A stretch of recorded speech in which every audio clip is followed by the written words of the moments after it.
Hello guys, ഇന്നത്തെ video ഒരു kurti stitch ചെയ്യുന്ന വീഡിയോ ആണ്. ഇതെൻ്റെ ഒരു പഴയ ഫ്രോക്കിൽ നിന്ന് ഞാൻ മെറ്റീരിയൽ അഴിച്ചെടുത്തിട്ട് സ്റ്റിച്ച് ചെയ്യുന്ന വീഡിയോ ആണ്. യോക്ക് പോർഷൻ മാത്രം നമ്മൾ വേറെ മെറ്റീരിയലിൽ കട്ട് ചെയ്തെടുത്തിട്ടാണ് സ്റ്റിച്ച് ചെയ്യുന്നത്. അപ്പോൾ അതെങ്ങനെയാണെന്ന് കാണാം.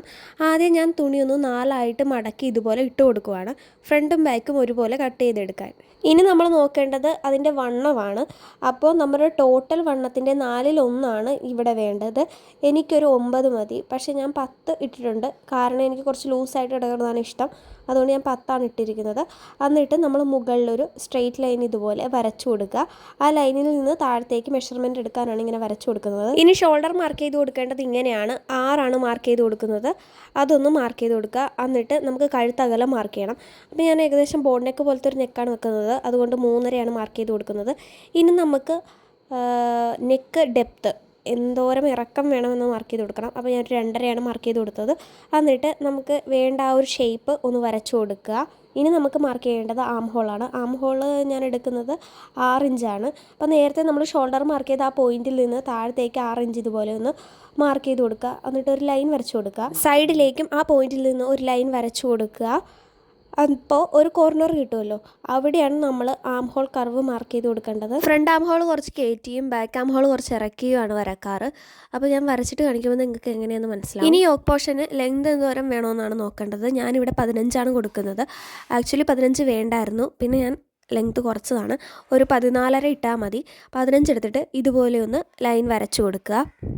ഇനി നമുക്ക് വേസ്റ്റ് വണ്ണം മാർക്ക് ചെയ്ത് കൊടുക്കാം. ഞാനിവിടെ ഒരു 9.5 മാർക്ക് ചെയ്ത് കൊടുക്കുന്നത്. അതൊന്ന് മാർക്ക് ചെയ്തിട്ട് നേരത്തെ നമ്മൾ ആം ഹോൾ വരച്ചില്ലേ, ആ ഒരു പോയിന്റിൽ നിന്ന് അങ്ങോട്ടേക്കൊന്ന് ചരിച്ച വരച്ചു കൊടുക്കുക. എന്നിട്ട് നമുക്ക് ഇതുപോലെ ഒന്ന് കട്ട് ചെയ്തെടുക്കാം. ഈ ഒരു ഷേപ്പിലാണ് കട്ട് ചെയ്തെടുക്കേണ്ടത്. ബാക്ക് ആം ഹോളും ഫ്രണ്ട് ആം ഹോളും സെപ്പറേറ്റ് ആയിട്ട് തന്നെ കട്ട് ചെയ്തെടുക്കണം. ബാക്ക് ആം ഹോൾ ആദ്യം കട്ട് ചെയ്തിട്ടാണ് ഫ്രണ്ട് കട്ട് ചെയ്യുന്നത്. ഈ ടോപ്പിൻ്റെ താഴത്തേക്ക് നമ്മൾ ലൈനിങ് ഇടുന്നില്ല, യോക്ക് പോർഷനിൽ മാത്രമേ ലൈനിങ് വരുന്നുള്ളൂ. അപ്പോൾ നമ്മൾ കട്ട് ചെയ്തെടുത്തിട്ടുണ്ട്. ഈ ഷേപ്പിലോ അല്ലെങ്കിൽ ഒരു സ്ക്വയർ ഷേപ്പിലോ ലൈനിങ് കട്ട് ചെയ്തെടുത്താൽ മതി. ഇനി നമുക്ക് താഴത്തെ പോർഷനാണ് നോക്കേണ്ടത്. താഴത്തെ ഞാൻ വേറൊരു ഫ്രോക്കിൽ നിന്ന് അഴിച്ചെടുത്തതാണ്, അതാണ് സൈഡിൽ ഇങ്ങനെ പിരിവിരാന്നിരിക്കുന്നത്. അപ്പോൾ ഇത് ഏകദേശം ഒരു 30 ഇഞ്ച് നീളവും 35 ഇഞ്ച് വീതിയും ഉണ്ട്. ഇതിൻ്റെ താഴെ ഓൾറെഡി മടക്കി അടിച്ചിട്ടുള്ളതുകൊണ്ട് പിന്നെ ഞാനത് അഴിക്കാൻ പോയില്ല. ഇനി നമുക്കിതെങ്ങനെയാണ് ഈ യോക്ക് പോർഷനിലേക്ക് ഫിറ്റ് ചെയ്യണമെന്ന് നോക്കാം. ആദ്യം ഇത് ലൈനിങ് ഇട്ട് നമ്മൾ നെക്കൊക്കെ സ്റ്റിച്ച് ചെയ്തെടുത്തതിന് ശേഷം താഴെ ഈ മെറ്റീരിയൽ ഇങ്ങനെ ചെറിയ ചെറിയ പ്ലീറ്റ് ഇട്ട് കൊടുക്കുകയാണ് ചെയ്യുന്നത്. ലൈനിങ് ഞാൻ കട്ട് ചെയ്തെടുത്തത് ഇങ്ങനെയാണ്. ഒരു സ്ക്വയർ പീസായിട്ടാണ് ആ യോക്ക് പോർഷൻ്റെ കറക്റ്റ് അളവിൽ വരുന്നത്. അല്ലാണ്ട് നെക്കും ആം ഹോളൊന്നും അതിൽ വരച്ചു കൊടുത്തില്ല. എനിക്ക് കുറച്ചുകൂടി എളുപ്പം ഇങ്ങനെ ചെയ്യണതാണ്. ഇങ്ങനെ ആദ്യം ലൈനിങ് നിവർത്തി ഇട്ടിട്ട് നല്ല വശം അകത്ത് വരുന്ന രീതിയിൽ നമ്മളിപ്പോൾ കട്ട് ചെയ്ത ആ യോക്ക് പോർഷൻ അതിൻ്റെ മുകളിലോട്ടിടും. എന്നിട്ട് നമ്മൾ ആ നെക്കിൻ്റെ പോർഷൻ ആ ഷേപ്പിൽ തന്നെ ഒരു കാണി വീതിയിൽ സ്റ്റിച്ച് ചെയ്ത് കൊടുക്കും. അത് കഴിഞ്ഞിട്ട് എക്സ്ട്രാ നിൽക്കുന്ന ലൈനിങ് കട്ട് ചെയ്ത് മാറ്റും. എന്നിട്ട് ആ സ്റ്റിച്ചിൻ്റെ പറ്റ വരെ ചെറിയ ചെറിയ കട്ടിങ് കൊടുക്കും. ഇതുപോലെയാണ് കട്ടിങ് കൊടുക്കുക. എന്നിട്ട് നമ്മൾ തിരിച്ചിടും. അപ്പോൾ നമുക്ക് കറക്റ്റ് ഷേപ്പിൽ കിട്ടും.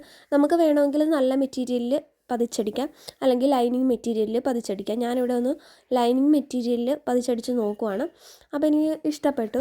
ഇനി നമ്മൾ ആ ലൈനിങ്ങുമായിട്ട് ചേർത്ത് ആം ഹോളും താഴത്തെ ആ ഭാഗമൊക്കെ ഒന്ന് സ്റ്റിച്ച് ചെയ്ത് കൊടുക്കുക. എന്നിട്ട് എക്സ്ട്രാ നിൽക്കുന്ന പീസ് നമ്മൾ കട്ട് ചെയ്ത് മാറ്റും. ഇവിടെ ആ സ്ലീവ് നേരത്തെ ഞാൻ പറഞ്ഞില്ലേ ഫ്രോക്കിൽ നിന്ന് അഴിച്ചെടുത്തതാണ്, അതാണ് ഇതിലേക്ക് പിടിപ്പിച്ച് കൊടുക്കുന്നത്. ഇനി നമുക്ക് ആ ഷോൾഡറും കൂടി ഒന്ന് സ്റ്റിച്ച് ചെയ്ത് കൊടുക്കാം. അപ്പോൾ നേരത്തെ ഞാൻ പറഞ്ഞ പോലെ തന്നെ ആം ഹോളൊക്കെ സ്റ്റിച്ച് ചെയ്തിട്ട് എക്സ്ട്രാ നിൽക്കുന്ന ലൈനിങ് അഴിച്ചു കളഞ്ഞു. ഇനി ചെയ്യേണ്ടത് ഒരു യോക്ക് പോർഷൻ ഇട്ടിട്ട് താഴെ ഇട്ടിട്ട് അതിൻ്റെ മുകളിലേക്ക് ഒരു യോക്ക് പോർഷനും കൂടി ഇടുക. നല്ല വശം അകത്ത് വരുന്ന രീതിയിൽ ഇട്ട് കൊടുത്തിട്ട് ഷോൾഡർ ഒന്ന് സ്റ്റിച്ച് ചെയ്ത് കൊടുത്താൽ മതി.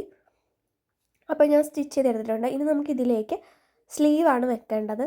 അപ്പോൾ സ്ലീവിൻ്റെ സെൻറ്റർ മാർക്ക് ചെയ്തതിന് ശേഷം ഇങ്ങനെ ആ ഷോൾഡർ ജോയിൻ ചെയ്ത് ആ പോയിന്റിൽ ഇങ്ങനെ വെച്ച് കൊടുത്തിട്ട് സ്ലീവ് ഇങ്ങനെ വലിച്ച് വെച്ച് ആം ഹോൾ വരെ സ്റ്റിച്ച് ചെയ്ത് കൊടുക്കുക. 2 സൈഡിലും സ്റ്റിച്ച് ചെയ്ത് കൊടുക്കുമ്പോൾ നമുക്ക് സ്ലീവായിട്ട് തന്നെ കിട്ടും. ഇനി നമുക്ക് താഴെയൊക്കെ നിൽക്കുന്ന എക്സ്ട്രാ ലൈനിങ് പീസ് കട്ട് ചെയ്ത് മാറ്റാം. എന്നിട്ട് നമുക്ക് ആ ഒരു ഭാഗത്ത് യോക്ക് പോർഷൻ്റെ താഴെ ഇതുപോലെ നമ്മൾ നേരത്തെ കട്ട് ചെയ്തെടുത്ത് വെച്ച ആ പ്ലീറ്റ് ഇടാനുള്ള പീസ് എടുത്ത് പ്ലീറ്റ് ഇട്ട് കൊടുക്കുക. താഴെ ഓൾറെഡി മടക്കി അടിച്ചിട്ടുണ്ട്. അപ്പം ഞാൻ പ്ലീറ്റ് ഇട്ട് കൊടുത്തിട്ടുണ്ട്. ഇനി നമുക്ക് ഇതിൻ്റെ മുകളിലൂടെ ഒന്ന് സ്റ്റിച്ച് ചെയ്ത് കൊടുക്കാം. അപ്പോൾ ഇതുപോലെ ഒന്ന് സ്റ്റിച്ച് ചെയ്ത് കൊടുത്താൽ കുറച്ചുകൂടെ വൃത്തിക്കിരിക്കും. ഇനി നമുക്കിത് മറിച്ചിടാം. മറിച്ചിട്ടിട്ട് അതിൻ്റെ സ്ലീവ് മുതൽ സ്ലിറ്റ് എവിടെയാണോ ഇടേണ്ടത് അവിടം വരെ ഒന്ന് സ്റ്റിച്ച് ചെയ്ത് കൊടുക്കാം. അപ്പോൾ ഞാൻ യോക്ക് പോർഷൻ പിടിപ്പിച്ചതിൻ്റെ ഒരു താഴെ 1.5 ഇഞ്ച് താഴെയായിട്ടാണ് സ്ലിറ്റ് ഇട്ട് കൊടുക്കുന്നത്. അപ്പോൾ അവിടെ ഒന്ന് 2-3 സ്റ്റിച്ച് കൊടുത്ത് ഒന്ന് ഉറപ്പിച്ച് വെക്കുക. ഇപ്പോൾ ഞാനിങ്ങനെ സ്റ്റിച്ച് ചെയ്ത് കൊടുത്തിട്ടുണ്ട്.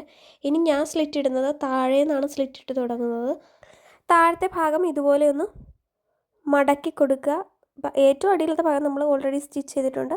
അപ്പോൾ താഴത്തെ സൈഡ് ഇതുപോലെ ഒന്ന് 2ആയിട്ട് മടക്കിയിട്ട് നേരെ താഴെ വരെ നമ്മൾ സ്ലിറ്റ് ഇടാനായിട്ട് 2-3 സ്റ്റിച്ച് ചെയ്ത് വെച്ച ആ ഒരു പോയിൻ്റ് വരെ ഒന്ന് സ്റ്റിച്ച് ചെയ്ത് കൊടുക്കാം. അങ്ങനെ വന്നതിന് ശേഷം ഇവിടെ കൊണ്ട് നിർത്തി നേരെ ഒന്ന് അടിക്കുക. എന്നിട്ട് വീണ്ടും താഴത്തേക്ക് അടിച്ചു കൊടുക്കുക. 2 സൈഡിലും ഇതുപോലെ തന്നെ സ്റ്റിച്ച് ചെയ്ത് കൊടുത്താൽ നമ്മുടെ ടോപ്പ് റെഡി ആയിട്ടുണ്ട്. അപ്പോൾ ടോപ്പ് ഇട്ടിട്ടുള്ളൊരു വീഡിയോ ഞാനിതിൻ്റെ കൂടെ വെക്കാം. അപ്പോൾ നിങ്ങൾക്ക് ഇഷ്ടപ്പെട്ടെങ്കിൽ വീഡിയോ ഒന്ന് ലൈക്ക് ചെയ്യുക, ഷെയർ ചെയ്യുക, കമൻറ്റ് ചെയ്യുക. ചാനൽ ആദ്യമായിട്ട് കാണുവാണെങ്കിൽ സബ്സ്ക്രൈബും കൂടെ ചെയ്തേക്കുക. താങ്ക്